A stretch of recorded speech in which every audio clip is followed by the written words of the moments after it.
नमस्कार, आप देख रहे हैं बहस बिहार की और आपके साथ मैं हूं विवेक। बिहार में उठापटक जारी है। मुकाबला किसमें है यह देखना होगा। मुकाबला एनडीए वर्सेस इंडिया अलायंस में है। ठीक है, सुनने में ठीक लगता है, सामने देखने में भी ठीक लगता है। एनडीए को जो करना था अपनी सीटों को लेकर, सीट बंटवारे को लेकर या फिर अब प्रत्याशियों के नामों को लेकर जो उनके तल में जो चीजें चल रही हैं आराम से हो रही हैं। इंडिया अलायंस में क्या चल रहा है? इंडिया अलायंस में खबर यह आती है कि कोई मुलाकात नहीं करता, फिर खबर आती है कि नहीं हम लोग साथ में मिलकर बैठेंगे, चर्चा करेंगे और किसी एक सहमति पर पहुंचेंगे। यह तब होता है जब फेज वाइज प्रत्याशियों के नाम का ऐलान हो जाता है। अभी सीट नहीं बटी थी, ऐसे में कई लोग ने अपनी पार्टी मर्ज कर ली। पप्पू यादव उसमें हैं और पप्पू यादव जब पार्टी मर्ज कर रहे थे उससे पहले लालू प्रसाद से उन्होंने मुलाकात की, ऑफर भी मिला था, मधेपुरा सीट का ऑफर मिला, लेकिन पप्पू यादव ने कहा कि नहीं, पूर्णिया जाएंगे। लालू प्रसाद पूर्णिया जाने देने को तैयार नहीं थे क्योंकि उन्होंने बीमा भारती को दे दिया, क्योंकि बीमा भारती भी जेडीयू छोड़ करके आरजेडी में शामिल हुई थी। ऐसी स्थिति में अब पप्पू यादव कह रहे हैं कि दुनिया छोड़ देंगे लेकिन पूर्णिया नहीं छोड़ेंगे, क्योंकि पूर्णिया में जनता के बीच में उनकी अच्छी पकड़ है। ऐसी स्थिति में एक और सीट बचती है औरंगाबाद, वहां से भी कुछ इसी तरह की खींचतान है। 2 सीटें, पहले कहा गया कि 9 सीटों पर कांग्रेस को चुनाव लड़ने के लिए आरजेडी ने बोला है, लेकिन उनमें से 2 पूर्णिया और औरंगाबाद है। इन 2 सीटों को लेकर अभी भी कुछ फाइनल नहीं है। आज डिबेट इसी पर है कि कैसा मुकाबला है और क्या एनडीए वर्सेस इंडिया अलायंस में मुकाबला है भी। नीरज कुमार प्रवक्ता बीजेपी से हमारे साथ हैं, बहुत स्वागत है आपका। परिमल कुमार जी का स्वागत जो प्रवक्ता जेडीयू से हैं, बहुत स्वागत। जयंत जिज्ञासु प्रवक्ता आरजेडी से हैं, बहुत स्वागत है आपका। डॉक्टर विनोद शर्मा प्रवक्ता कांग्रेस से हैं, बहुत बहुत स्वागत है। डॉक्टर विनोद शर्मा, क्या हो गया है ऐसा? नजर लग गई, किसकी नजर लग गई आप लोगों को? विवेक जी, देखिए, बड़ी लड़ाई है और चुनाव को बहुत बारीकी से लड़ा जाता है। कांग्रेस पार्टी कोई काम बहुत शांतिपूर्वक, बहुत सोच समझ कर करती है और इंडिया गठबंधन का जो अलायंस है पूरी तरह से मजबूत है। ठीक है, कुछ विलंब हुआ है, इसमें 2 राय नहीं है, लेकिन पूरा विश्वास है कि कल तक सारी चीजें सामने आ जाएंगी। हमारे प्रदेश अध्यक्ष अखिलेश प्रसाद सिंह दिल्ली में जमे हुए हैं, राष्ट्रीय नेताओं के साथ, आदरणीय तेजस्वी यादव के साथ बैठक फाइनल हो चुकी है। करीब करीब संकेत भी मिल चुका है 9 सीटों का, और हम लड़ेंगे, मजबूती से लड़ेंगे और विजय भी प्राप्त करेंगे। और देखिए, कभी भी आप देखिए किसी रेस में खिलाड़ी को थोड़ा पीछे हटना पड़ता है, तब वो आगे छलांग लगाता है। तो कांग्रेस पार्टी बहुत लंबा गेम कर रही है, बहुत लंबा करना चाहती है कि चुनाव में हमें काफी सफलता मिले, इसलिए थोड़ा हम त्याग भी कहीं कहीं करते हैं। आप 1 कदम हट रहे हैं कि 2 कदम हट रहे हैं? कूद तो लगा ही दीजिए। 1 कदम। हाँ? 1 कदम, मैंने कहा ना, 9 सीटों पर हम लोग पिछली बार भी 1 कदम वाली सीटें कौन कौन सी है? 1 या 2 कदम वाली पूर्णिया में सीटों की घोषणा हो जाएगी। सीटों की घोषणा मैं नहीं कर सकता क्योंकि अभी निर्देश नहीं मिला है सीटों का, लेकिन करीब करीब अधिकांश सीटें, ठीक है, पूर्णिया में अड़चन है, औरंगाबाद में इसको हम मानते हैं, लेकिन बाकी सीटों पर जो हमने लिस्ट दिए थे, हमारे प्रदेश अध्यक्ष ने लिस्ट दिए थे, सहमति बन चुकी है। पप्पू यादव कहां से लड़ रहे हैं? वो अब तो राष्ट्रीय नेतृत्व तय करेगा, राष्ट्रीय नेतृत्व से वो बात करके आए हैं। अब क्या परिस्थिति बनेगी और गठबंधन के सहयोगियों के साथ मिलकर ही बनेगा ना। कोई ठगा तो नहीं गए पप्पू यादव? नहीं, देखिए, आए हैं, स्वागत किया है कांग्रेस पार्टी ने, हम हर व्यक्ति का स्वागत करते हैं। स्वागत फ्री में थोड़ी ना होता है महाराज, स्वागत ऐसे ही, पॉलिटिक्स में स्वागत ऐसे ही होता है कि आए, स्वागत है आपका। कुछ न कुछ तो भावनाएं रही होंगी ना, जैसे अभी जो कह रहे हैं, बोलते बोलते एकदम शांत हो जाते हैं, फिर कहते हैं कि नहीं हम वहीं से लड़ेंगे। पप्पू जी की पहचान पूरे प्रदेश में है, ऐसा नहीं कि पूर्णिया, दूसरे जब भी लड़ेंगे तो जीतेंगे। अरे पप्पू जी की पहचान कौन कह रहा है कि पप्पू यादव की पहचान नहीं है उनके इलाके में? देखिए, उसी पहचान को लेकर के ना आगे बढ़ रहे हैं। रुकिए 1 मिनट, पप्पू यादव ने क्या कहा पहले सुनते हैं। आप लोगों ने तो एकदम, हाँ सुनिएगा आप भी। पहले भी कहा पूरी दुनिया एक तरफ हो जाएगी तब भी हम पूर्णिया से अलग नहीं होंगे और ना ही दूर जाएंगे। पूर्णिया की जनता और खास तौर पर हर घर की माँ और बेटी पप्पू यादव को अपना भाई, अपना बेटा बना चुका है, तो इसीलिए निर्णय कभी नहीं बदलता। और एक ही बार मैंने कह दिया है कि दुनिया छोड़ देंगे, पूर्णिया नहीं छोड़ेंगे। हमारा जवाब तो दिल्ली में देगा ना लोग। तो आगे पप्पू यादव क्या करेंगे? दिल्ली को तय करने दीजिए ना। तो क्या पूर्णिया से चुनाव हम तो लड़ेंगे सिर्फ या... लालू यादव जी से आग्रह करेंगे। हम पहले भी आग्रह किए थे, फिर हम लालू यादव जी से, जो मेरे लिए पहले भी सम्मान पूर्वक है, आजीवन रहेंगे। चलिए, बड़ी खबर एक आ रही है दिल्ली से। दिल्ली में कांग्रेस सीसी की बैठक खत्म हो गई है। झारखंड की 4 लोकसभा सीट पर चर्चा हुई, जिनमें 4 लोकसभा सीटें हैं, रांची, खूंटी, लोहरदगा और हजारीबाग। और उम्मीदवार भी फाइनल हो गए हैं। और कौन कौन उम्मीदवार हो सकते हैं हम आपको बता भी रहे हैं। 4 उम्मीदवार तय हैं। रांची से सुबोध कांत सहाय, खूंटी से कालीचरण मुंडा, लोहरदगा से सुखदेव भगत, हजारीबाग से जेपी पटेल। और शिवम हमारे साथ जुड़े हुए हमारे सहयोगी। शिवम, एक बड़ी खबर आप देने जा रहे हैं। 4 सीट और 4 वैसे चेहरे हैं, जहां तक हम जान रहे हैं सारे पुराने और दिग्गज चेहरे हैं, जिन पर भरोसा जताया इस बार इन लोग। देखिए, निश्चित तौर पर आज कांग्रेस की केंद्रीय चुनाव समिति की बैठक थी। झारखंड के प्रदेश अध्यक्ष, प्रभारी समेत तमाम नेता केंद्रीय चुनाव समिति की बैठक में शामिल हुए थे। सूत्र ये दावा कर रहे हैं कि इस सीसी बैठक में झारखंड की 4 लोकसभा सीटों पर प्रत्याशियों का मंथन हो गया है। उम्मीदवारों के नाम पर फाइनल मोहर लग गई है।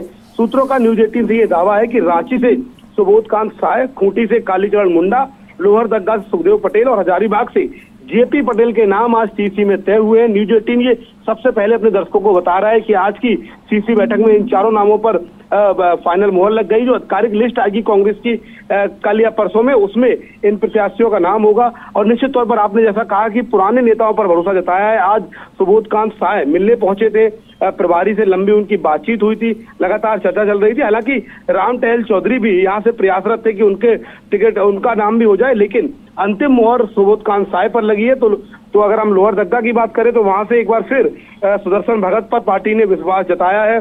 काफी समय से ये चर्चा चल रही थी कि आखिर कौन से वो प्रत्याशी होंगे जिनको लेकर पार्टी मोहर लगाएगी। सुखदेव भगत बीते दिनों ही बीजेपी से कांग्रेस में शामिल हुए थे, तभी से ये चर्चाएं थी कि उनको टिकट दिया जाएगा।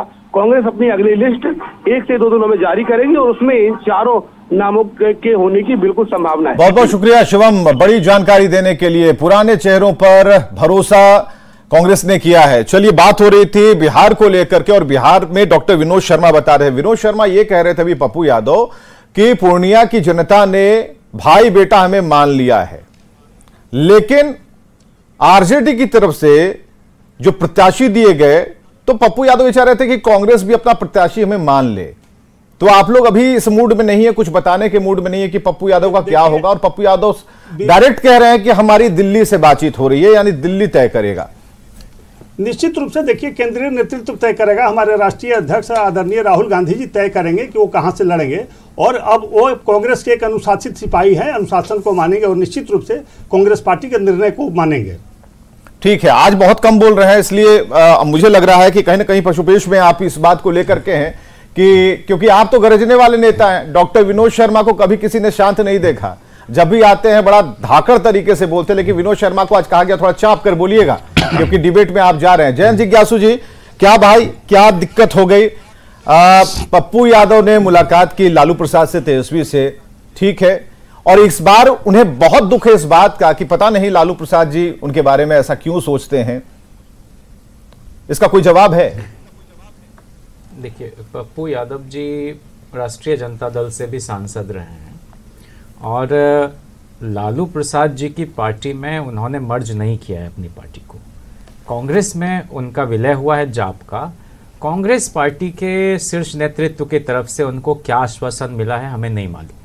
और लालू प्रसाद जी के साथ जो बातचीत हुई है तेजस्वी जी के साथ, यह सिर्फ लालू जी, तेजस्वी जी और पप्पू जी जानते हैं। बाहर आकर वो क्या ब्रीफ कर रहे हैं ये हम नहीं कह सकते, लेकिन किसी खास सीट को लेकर राजद की तरफ से कहीं किसी तरह का आश्वासन नहीं दिया गया। उन्होंने अपनी बात कही, ठीक बात है, लेकिन मैं इतना ज़रूर कह सकता हूं कि पप्पू जी इस हद तक नहीं जाएं कि दुनिया छोड़ देंगे। दुनिया में बने रहना उनका बहुत ज़रूरी है और हम उनकी लंबी उम्र हो इस बात की दुआ करते हैं। लेकिन आप लोग बनने नहीं दे रहे हैं ना, बाकी है। आप लोग पूर्णिया में बने, छोड़िए दुनिया में, तो हम तो चाह रहे हैं कि दुनिया में क्या पप्पू यादव सदैव बने रहे, बहुत अच्छे नेता है। लेकिन ये तो है कि आप लोगों ने कोई कसर नहीं छोड़ी पूर्णिया से हटाने की। क्यों दे दिया भाई कैंडिडेट आपने? पप्पू यादव तो पुराने नेता, मजे हुए नेता हैं। विवेक जी, ये ज्यादती होगी राजद पर, इस तरह से अगर व्याख्या उस बात की होगी। JF क्लार्क कहते थे कि एक राजनीतिज्ञ अगले चुनाव के बारे में सोचता है, वहीं एक दूरदर्शी राजनेता अगली पीढ़ी के बारे में सोचता है। और मैं समझता हूं कि बिहार की जनता इस बात को लेकर आश्वस्त है कि तेजस्वी यादव जी नेक्स्ट जनरेशन के लिए सोच रहे हैं, काम कर रहे हैं। बहुत पहले इस बात का स्लोगन लगता था कि शिक्षा पर जो खर्चा हो बजट का 10वां हिस्सा हो, लेकिन 2020 में तेजस्वी जी ने कहा कि हम बजट का 22% शिक्षा पर खर्च करेंगे और इस बिहार की शिक्षा व्यवस्था को चाहिए। देश का चुनाव है, देश दुनिया की निगाहें लोकसभा चुनाव पर लगी हैं। पप्पू यादव बस एक सीट की बात कर रहे हैं, वो आपकी तरफ भी देख रहे थे, आप लोगों से भी बात करने गए थे। हम कह रहे हैं कि उनका पूरा सम्मान है और हम लोग बहुत सहिष्णुता के साथ, भाईचारा के साथ, आपसी समझदारी के साथ कांग्रेस पार्टी के सबसे विश्वस्त सहयोगियों में से एक हैं। जब खुद कांग्रेस पार्टी में तकसीम हो गई, सोनिया जी के विदेशी मूल के सवाल पर तारिक अनवर जी, शरद पवार जी अलग चले गए, आप इस पर भी लालू जी खड़े रहे। हाँ। हम सिर्फ कह रहे हैं कि यह चुनाव जो है, हाँ। हर किसी को इतना जिद नहीं पालना चाहिए और वो दोनों पार्टी के शीर्ष नेतृत्व लगातार बैठ रहे हैं, संवाद कर रहे हैं, कोई ना कोई रास्ता। आप लोगों ने तो बैठे भी नहीं, सारे कांग्रेस के प्रवक्ता नेता कह रहे थे कि आप लोगों ने तो वो भी मौका छीन लिया, ये तो गठबंधन धर्म के खिलाफ। औरंगाबाद से आवाज आ रही है, कांग्रेस के लीडर कह रहे हैं। हमें जरा ये बताइए, निखिल कुमार जो कह रहे हैं वो भी तो पुराने नेता हैं, उन्हें भरोसा नहीं रहा भाई। आप लोगों ने जल्दी जल्दी अपने उम्मीदवार सबको पीला वाला लिफाफा पकड़ा दिया। आपने तो भरोसा खुद खोया है। महागठबंधन में कैसा इंटैक्ट कैसे कहेंगे आप? ये दुरुस्त बात है विवेक जी कि चुनाव जैसे जैसे नजदीक आ रहे हैं, एक फेज का तो नॉमिनेशन का डेट खत्म होने वाला है, तो हम जहां पर एक अंडरस्टैंडिंग थी वहां अपने उम्मीदवार दे दिए हैं और वो कांग्रेस के शीर्ष नेतृत्व की सहमति से ये सब जहां जिच बनी हुई है। और कुछ देखिए, एक लोकसभा क्षेत्र में 6 सीट, 7 विधानसभा सीट है, हर कोई चाहता है कि चुनाव लड़े, लेकिन संभव नहीं होता ना। कांग्रेस से पूछ करके आरजेडी ने पहले चरण के जितने भी उम्मीदवार उतारे, जिन लोगों को पीला वाला लिफाफा दिया, क्या कांग्रेस से पूछा गया था? अखिलेश जी से लगातार बात हो रही है। डॉक्टर विनोद शर्मा पूछा गया था।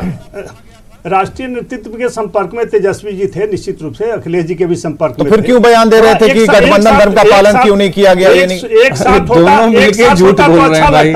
एक साथ मिल बैठकर प्रेस कॉन्फ्रेंस में होता तो निश्चित अच्छा लगता। नहीं, बात हुई थी आप लोगों से। आप पब्लिक डिबेट में बात कर रहे हैं ना, आप लोगों से बात हुई थी। आरजेडी के लोगों ने बताया था कि इन सीटों पर हम उतार रहे हैं। इस पर हमारी प्रदेश अध्यक्ष से कोई बात नहीं हुई। लीजिए, हम नहीं बता सकते। हो गया, आप जयंत जिज्ञासु बोल रहे हैं, हवा में बात कर रहे हैं। जयंत जिज्ञासु क्यों आप कह रहे हैं? तो डिनाई कर रहे हैं भाई। विनोद शर्मा तो कह रहे हैं कि हमसे कोई का संबंध है लालू जी का। अखिलेश जी लगातार उनके साथ कई दौर की बातचीत में मुलाकात लगातार कर रहे हैं। कहां पता है डॉक्टर विनोद शर्मा को पता ही नहीं है। कल तक ये तस्वीर चेहरा होता है ना पार्टी का। प्रवक्ता तो चेहरा होते हैं पार्टी के। नहीं, जो आते हैं विनोद जी बोले प्रवक्ता नहीं है। विनोद जी बहुत शालीन प्रवक्ता है और एक जिम्मेदार राष्ट्रीय पार्टी के प्रवक्ता है, इसलिए अपनी ओर से कोई बहुत ज्यादा उछल कूद करके नहीं बोलेंगे। नहीं, क्यों नहीं बोलेंगे? ये तो बताएंगे ना भाई। इल्जाम लगा रहे थे, कांग्रेस की तरफ से इल्जाम लगाए जा रहे थे। नहीं, कहां इल्जाम? कोई इल्जाम है कांग्रेस पर? कहां से आवाज नहीं आ रही? दोनों साथ अरे आप औरंगाबाद चले जाइए ना, निखिल बाबू की सुनिए ना। निखिल बाबू क्या कह रहे हैं? गठबंधन धर्म का पालन आपने नहीं किया, कैसे बांट दी सीट? अच्छा, एक बात कहिए, एक बात देखिए विवेक जी, निखिल बाबू हों या और कंस्टिट्यूएंसी के दावेदार हों या पूर्व के सांसद हों, 7 एमएलए होते हैं एक लोकसभा, सबकी चाहत होती है कि हम चुनाव लड़ें। अरे आपने एक जगह 10 दावेदार होते हैं, क्यों नहीं मान रहे हैं? लेकिन नहीं संभव हो पाता है सबको टिकट देना और अपेक्षित सीट या डिजायर्ड इच्छित सीट, अभिष्ट सीट से चुनाव लड़वाना नहीं मुमकिन होता कई बार। इसीलिए तो कांग्रेस नाराज है आप लोगों से। नाराज बिल्कुल नहीं, कांग्रेस से ज्यादा खुश कोई नहीं है कि राष्ट्रीय जनता दल बहुत दूरदर्शी नीरज कुमार प्रवक्ता पहुंच रही है और हम सरकार बनाने जा रहे हैं विवेक जी। हमारा सारा फोकस वही है। ठीक है, वही तो है। एक पहले इधर डिवाइड कर लीजिए, सरकार भी बना लीजिएगा। ठीक है, नीरज कुमार प्रवक्ता बीजेपी से हमारे साथ है। नीरज जी बड़ा खुश नजर आ रहे हैं। इधर पूरा एकदम वो कहते हैं ना कि घर का सारा बर्तन सब में आवाज आ रही है और आप लोग बड़े ही मजे में उस पर डीजे की डांस कर रहे हैं, डीजे वाला डांस। लालू जी ने बड़ा स्पष्ट संदेश दिया है कि उनका हाल धृतराष्ट्र वाला है। उनके लिए पहले पुत्रों में भी तेजस्वी, तेज प्रताप नहीं, तेजस्वी, उसके बाद परिवार, तब दल, तब गठबंधन और 5वें नंबर पर राष्ट्रीय राज्य है। बड़ा उनका स्पष्ट ये संदेश रहा इस चुनाव में, जिसको कि बिहार के लोगों ने और देश के लोगों ने समझा और जाना। और कांग्रेस जो अपने आप को राष्ट्रीय दल कहती है, आज कितनी लाचार और विवश है, अपना अपमान करवाने का वो मतलब विवश है। वो लालू जी के हाथों, तेजस्वी के हाथों अपना अपमान लगातार कर रही है और उसके पास अपमान का घूंट पीने के सिवा दूसरा कोई चारा नहीं है। देखिए मिसेज रॉबर्ट वाड्रा, राहुल गांधी, इन्होंने पप्पू यादव को ज्वाइन करवाया था और कहा था कि पूर्णिया लड़ाएंगे। लालू जी ने क्या उनकी हैसियत छोड़ी। ये आज जो बैठक हुई जिसमें कि माकन जी और 4 नेता बैठे हुए थे, उनकी क्या विश्वास, जबकि राहुल गांधी और मिसेज वाड्रा, रॉबर्ट वाड्रा की जो मिसेज हैं प्रियंका वाड्रा, उनका तक नहीं सुना लालू जी ने। उन्होंने जिनको आश्वासन दिया उनको भी लालू जी ने धत्ता बता दिया। और इसका पीछे राजनीतिक कारण को समझिए। मैं बड़े दावे से कहता हूं कि लालू जी अपने पुत्र के सामने कोई सी भी यादव को बिहार में पनपने नहीं देंगे। इसी कारण से उनको लगा था कि पप्पू यादव शायद कहीं आएगा, आपको नेता बन सकता है। नहीं, तो आपको ये लग रहा है कि लालू प्रसाद ने पप्पू यादव के साथ धोखा किया? आपको ये लग रहा है कि राहुल गांधी कांग्रेस ने पप्पू यादव के साथ धोखा किया? राहुल गांधी से धोखा करवाया गया, क्योंकि लालू जी अपने परिवार, अपने पुत्र के आगे किसी को नहीं समझते। पुत्र वो हमें धृतराष्ट्र हैं लालू यादव जी, और किसी भी यादव को आज तक उन्होंने यादव के लिए क्या किया बिहार में? कुछ नहीं किया, सिर्फ वोटिंग टूल्स की तरह इस्तेमाल किया। एक मिनट रुकिएगा। परिमल कुमार नेता को पनपने नहीं दिया। परिमल कुमार प्रवक्ता जेडीयू से हैं, किसी को पनपने नहीं दिया। परिमल कुमार जी, मुकाबले पर बहस छिड़ी है, हम सीधे घुस गए उधर ही, एनडीए छोड़ करके इंडिया अलायंस में, क्योंकि खबर उधर थी और हमें जो पता चल पा रहा है सामंजस्य अभी नहीं बैठ पा रहा है। आप लोगों ने ऐसा इस वक्त ऐसे समय में छोड़ा है, ऐसी पेच निकाल ली आप लोगों ने कि फिर से वो मशीन बन नहीं पा रही है। कैसे स्टार्ट होगी ये बीमा भारती? देखिए विवेक जी, हाँ, अनैतिक लोगों से नैतिकता की उम्मीद करना ही बेईमानी है। जनता दल यूनाइटेड, ये आरजेडी की जो प्रवृत्ति रही है, आरजेडी क्यों जानी जाती है? जंगल राज के लिए जानी जाती है, लूट खसोट और नया कुछ बताइएगा, नया कुछ बोलिए ना। अभी आप देखिए, आप बार बार नहीं लेट मी कंप्लीट कि इन लोगों ने कहा कि भाई अनाउंसमेंट, देखिए जो खबरें आ रही है लगातार, जैसे आप बोलते हैं कि गठबंधन धर्म का निर्वाह, तो यहाँ गठबंधन धर्म क्या, जैसे इंडी गठबंधन तो कोई गठबंधन है नहीं।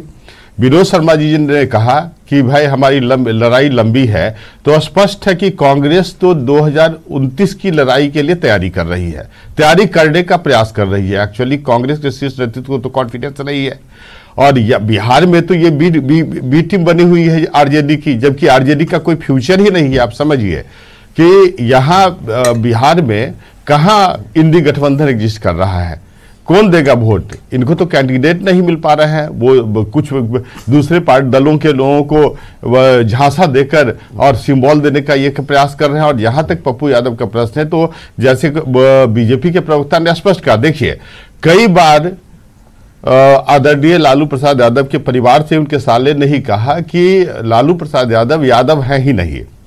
तो एक दूसरी तरफ कई स्टेटमेंट इस तरह के आते हैं, और दूसरी बात कि पप्पू यादव एक बेहतर विकल्प के रूप में उभर रहे, हालांकि उनकी भी कोई पर्टिकुलर राजनीतिक हैसियत बिहार में उस तरह की नहीं है, लेकिन एक व्यय के कारण ये चाहते हैं कि किसी तरह दूसरे यादव डेवलप नहीं करें, मतलब मात्र उनके परिवार, मतलब लोकतंत्र के का जो बेसिक सिद्धांत होता है, तो आरजेडी तो ठीक उसके विपरीत है, वो तो परिवारवादी पार्टी है, लोकतांत्रिक पार्टी कहाँ है? इनकी एकमात्र जो ऑब्जेक्टिव होती है कि भाई परिवार के सभी लोगों को अभी आपने सुना होगा, प्रधानमंत्री ने परिवारवाद वाला शिगुफा छोड़ा था और परिवारवाद को मुद्दा बनाया, उसे लेकर सीधे बिहार पहुंचे। अब एक नया ये हो रहा है कि दूसरा यादव पैदा ना ले जो तेजस्वी के समकक्ष हो, तेजस्वी की उम्र का हो, या फिर कोई भी युवा नेता जो तेजस्वी के बराबरी का हो, उनके सामने किसी को खड़ा नहीं किया जा सकता। पप्पू यादव यानी कि यादव वर्सेस यादव भी ना हो, इसलिए किसी ऐसे व्यक्ति को नहीं रखना है जो राह का कांटा बन जाए। इस बात से कितने सहमत है? क्योंकि ये इलेक्शन में इस बात को ये लोग उठाएंगे हर मंच से। मैं ये कह रहा हूं विवेक जी कि 1952 के पहले चुनाव से लेकर 1985 के चुनाव तक बिहार विधानसभा के रंग रूप शक्ल सूरत को आप उठाकर देख लें। वहां पर यादव प्रतिनिधित्व कितना था, और लालू जी के आने के बाद सिर्फ यादव प्रतिनिधित्व नहीं, अति पिछड़ा अकलियत का कितना बढ़ा है। हमें अलग से कुछ कहने की जरूरत नहीं है। एक ही बात मैं कह रहा हूं कि लालू प्रसाद जी ने हर वर्ग से लोगों को नेतृत्वकारी क्षमता के लिए तैयार किया और उभारा। लालू प्रसाद जी, मुझे मैं बहुत विनम्र आग्रह कह रहा हूं कि मैं जोर से नहीं बोल पाता हूं, मेरी मजबूरी है, मुझे कंप्लीट करने दें। लालू जी बिहार के लोकरंग, लोक लाज से लोक राज चलाने वाले, लोक जीवन के पर्याय के रूप में रोहिणी आचार्य कैंडिडेट बनाई जा रही है। मैं बोलूंगा विवेक, रुक जाइए। अब उन्होंने पहले ही कहा, जिज्ञासु ने कहा कि देश में नहीं बोल सकते। अरे रुकिए, मजबूरी तो यह परिवार, यह 10 सेकंड का कमेंट में करना। 1 मिनट बीच में अब मत बोलिए आप। एक तो ऐसे ही 30 सेकंड का वक्त है, 10 सेकंड आप ही लोग ले लेंगे शांति कराने में। जयंत बात पूरी कीजिए, जयंत बात पूरी कीजिए। रघुवंश प्रसाद सिंह जैसे वरिष्ठ लीडर्स को ये एक लोटा पानी से तुलना, ठीक है। हाँ, सारे बयान आएंगे, फिर नीतीश जी वाले भी निकलेंगे, घबराइए मत, निकाल देंगे फिर हम नीतीश जी वाला भी। मुझे भी दीजिएगा। विवेक जी, लालू प्रसाद जी जब पहली बार मुख्यमंत्री बने थे 28 अगरे में 18 को उन्होंने मंत्री बनाया, 22 दलित में 11 को बनाया, 12 फिर अब ये क्या मतलब 12 अकलियत में 8 को बनाया, 31 पिछड़े अति पिछड़े में उन्होंने, सुन रहे हैं 63 जो उनके पिछड़े अति पिछड़े एमएलए जीत गए तो उसमें 31 को बनाया, सर्व समावेशी ढंग से। चलिए, आरजेडी के पास जवाब तैयार है। कुल मिला के जयंत जिज्ञासु ने जो कहा वो आरजेडी का जवाब है कि हमने, लालू प्रसाद ने पिछड़ों को, दलितों को, सभी वर्गों को,